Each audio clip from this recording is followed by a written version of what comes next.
משיחנו ינהיג קהילתנו כולם יוצאים לקראתו לעזיז רבי דאגון ביתו אשרי כל משפחת ביתו כל אחד הוא יבכו מקובל לתפילתו לפני אלוקים אשרי משפחת La Gemara nous raconte une super belle histoire de Rabbi Mathia ben Harash. Une fois, il était en train d'étudier la Torah avec ses élèves, et voilà,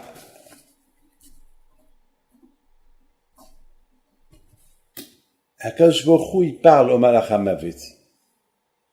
Parce que n'oubliez pas que le Malach HaMavet, c'est le Satan, c'est lui tout. Il lui parle.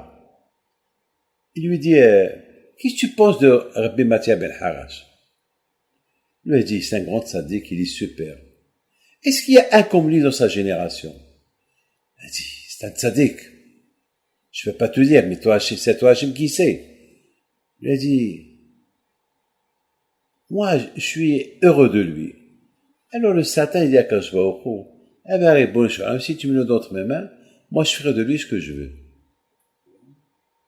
Si tu me le donnes, moi, je fais de lui ce que je veux. Moi, je peux le pousser à fauter. Akadosh Baruch Hu lui dit, toi, tu peux pousser à la fauter? Impossible, tu n'y arriveras jamais. Dis, moi, j'arriverai jamais? Bien sûr que j'arriverai.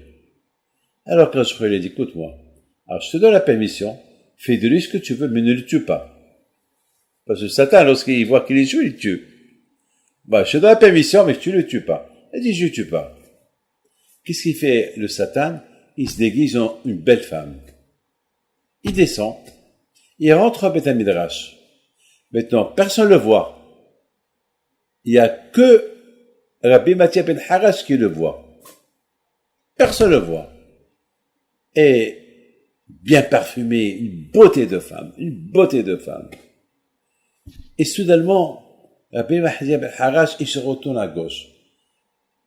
Et le Satan, il va vers la gauche, il se retourne à droite. À un moment donné, Rabbi Mathia ben Harash, il voit que cette femme-là, elle le veut, il se lève, il s'aveugle. Il prend 2 clous, il s'aveugle. Le Satan, il a vu ça, il a poussé un cri, il va chez Akadosh Baruch Hu, il dit Hachem, t'as raison, il n'y a pas de tzaddik comme lui.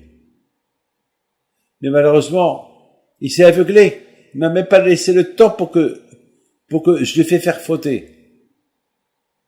Akadosh Baruch Hu lui a envoyé le malach, Raphaël, pour qu'il le guérisse. Il a dit au malach, je veux pas que tu me guéris. J'ai peur qu'il vienne encore me voir ce Satan-là. Alors Raphaël malach lui a dit, je te promets, au nom de Dieu, jamais il viendra te faire fauter. Il l'a guéri. De cette histoire-là, tu vois, le kouah du Satan. La Gemara raconte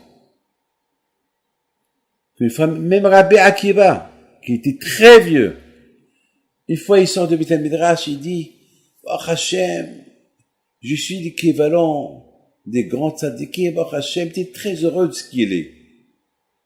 Le Satan est devenu jaloux de lui. Qu'est-ce qu'elle a fait le Satan?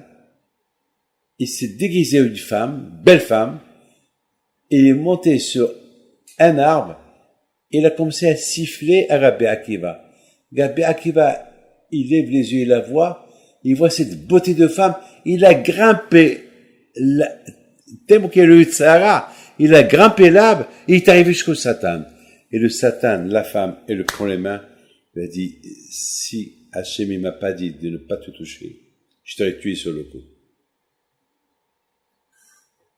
Et la Gemara, elle raconte des histoires comme ça sur des grandes tzadikim. De là, tu vois le kouah du Yitzhara de la femme. Ah, maintenant, je voudrais simplement te dire que le Yitzhara de la femme, non seulement qu'il a existé à l'époque de Bil'am et de Baal Peor,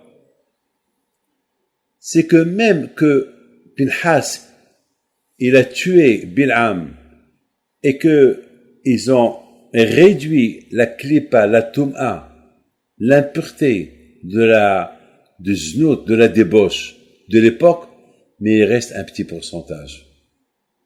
Et ce petit pourcentage, c'est ça qu'il existe aujourd'hui. Alors imagine-toi, Si et en plus, Moshe Rabbeinu, il est enterré en face Baal Peor. C'est-à-dire qu'il réduit ce petit pourcentage. Alors, imaginez-vous que Moshe Rabbeinu, il n'aurait pas été enterré en face Baal Peor. Comment on pouvait nous résister avec toute cette débauche qu'il y a aujourd'hui? Regardez aujourd'hui les parades, enfin, je veux pas dire le nom, à gauche et à droite, la débauche qui est à gauche et à droite, les parcs naturels, c'est s'habiller chacun veut s'habiller comme il veut, malheureusement. Même cela, ou pas. Combien de fois, je suis sorti de la synagogue. On m'invite pour aller à un mariage, c'est vrai, alors. Alors, il y avait une fois, vous savez qu'une fois, ce qu'elle a fait une kala, lorsqu'elle a vu que je suis arrivé pour les marier, et lorsque j'ai vu qu'il était mal habillé, alors j'ai demandé, j'ai dit quand même, il faut qu'elle me respecte. Comment tu veux que je la marie? Vous savez qu'est-ce qu'elle a dit? Pourquoi c'est pas le rabbin qui me respecte? Voilà, pourquoi c'est pas moi qui vais la respecter? Attends, c'est pas moi qui t'ai demandé de te marier. C'est toi qui voulais avoir les honneurs que je te marie. Alors respecte-moi. Elle soit bien habillée. Même à la synagogue. Pour te dire, c'est le tzara de notre génération, de la tsniout, de la pudeur et tout. Malheureusement. Et c'est la raison pourquoi un homme, il ne doit pas croire qu'il est protégé. Je pense, à mon humble opinion, le seul moyen de se protéger, c'est bien sûr, il faut faire, c'est pas étudier la Torah. On peut étudier la Torah, on s'endort, on fait une photo et, non, il faut prier toujours à Hachem, il faut faire attention. Parce que tout le problème, c'est le départ. Si tu fais attention au départ, tu suis la suite. Mais si depuis le départ tu commences à voir, alors tu continues à voir. C'est toujours le problème, c'est le début. Si tu résistes le début, ça y est, t'as gagné. Mais si tu n'as pas résisté le début, t'as perdu. Et c'est ça, je pense, ce que la Torah, c'est ça ce que Moshe Rabbeinu, il a voulu nous enseigner depuis le départ, le début de la Torah. C'est ça. Il a voulu nous enseigner, puisque Hachem vous a choisi comme nation, il veut que vous soyez des gens saints. Et pour être saint, il faut faire attention.